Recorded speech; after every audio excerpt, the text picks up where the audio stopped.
Judith Godrèche n'est pas la seule actrice à porter de graves accusations contre Jacques Doyon.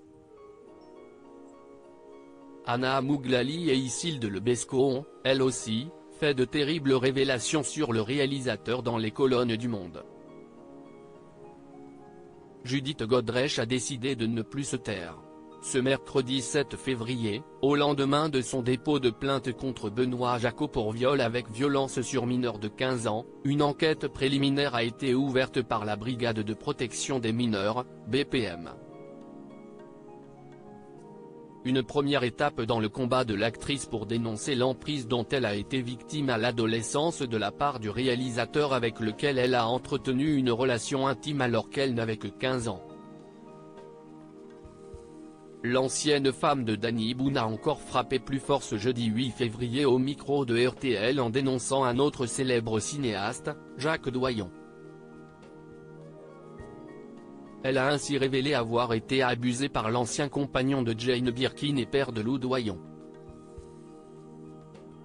Ce qui s'est passé dans la maison de Jane, dans le bureau de Doyon, bon, ça, personne ne l'a vu, et puis je n'en ai parlé à personne, a-t-elle confié, avant d'évoquer le tournage du film La fille de 15 ans, en 1987, qui a été un cauchemar. Sur le tournage, c'était hallucinant.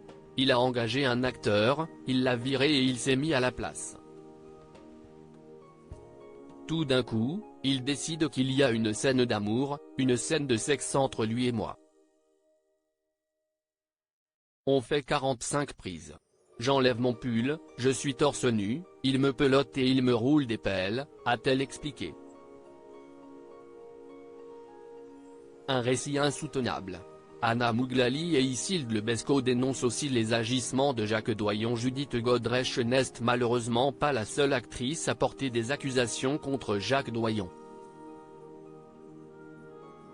Comme le rapporte Le Monde, Anna Mouglali a confié avoir été victime d'une agression sexuelle. Des faits qui se seraient déroulés durant l'été 2011. Jacques Doyon venait de faire tourner mon compagnon de l'époque, Samuel Benchetrit, avec sa fille, Lou Doyon, pour le film Un enfant de toi. Samuel a invité Doyon à nous rejoindre dans ma maison de famille, près d'Uzès, a-t-elle révélé au journal. Un jour tout a basculé.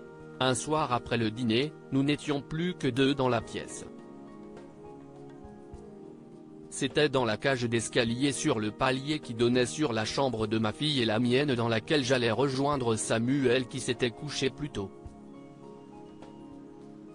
Il m'a embrassé de force et je l'ai repoussé.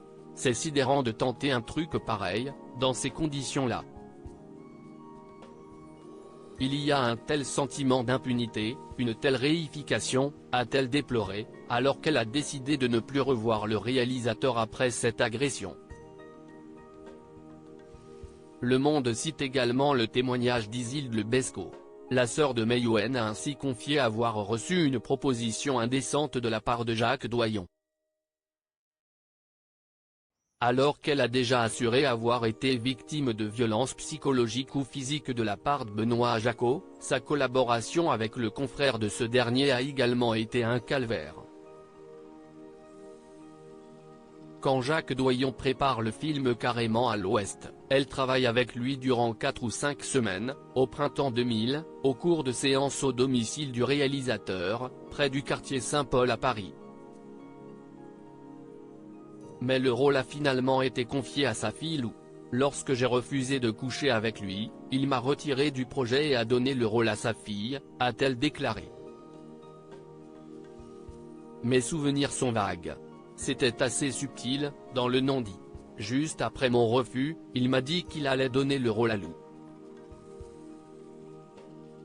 À l'époque, ce que j'avais surtout trouvé injuste et abusif était de ne pas avoir été payé pour ce travail. Alors qu'il avait pris mes mots. Des témoignages accablants.